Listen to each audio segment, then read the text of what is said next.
Government cannot be government until the people let them know that we put them there. And nobody can rule over you except you give them permission. The Nigerian youth are finding their voice and have come to understand that together, with one voice, we have more power than any government. And so we want to see every single member of House on the Rock lending their voice, not to attack government, but to demand reforms. And we are starting with the End SARS movement.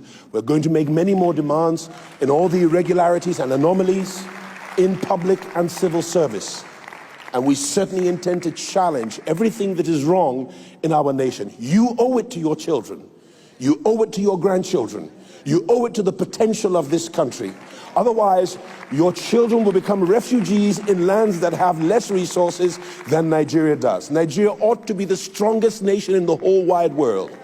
And now it is time for us to wake up, rise to our responsibility, and stand our ground and make sure that not one of your brothers or sisters in Christ or in the Nigerian Brotherhood is left out of the challenge and the fight to insist and ensure that justice returns to our streets, that righteousness is restored to our land, that equity goes back to the parliamentary halls of our nation, and that equity and equality are available to all Nigerians. No longer will governments continue to steal from us. No longer will public servants and judicial officers continue to rape the system of justice. No longer should the law enforcement of our nation ever again inflict injustice upon us when they're supposed to protect justice for us. No longer. That day is over. And I want to commend this organic movement that is not led by any one individual. It's just the heart cry of all Nigerians, old and young. But I am so proud of our youth. I am so proud of our youth.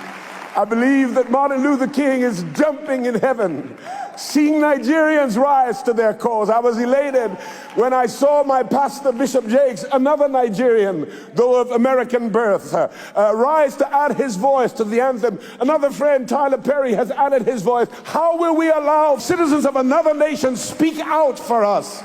And yet you hold your silence. It's not the evil of wicked men that allows injustice to continue. It's the silence of good men and good women that allows the perpetrators of injustice to continue their wicked works. That day is over. Let's add our voice to the big anthem that now sounds with a unification to condemn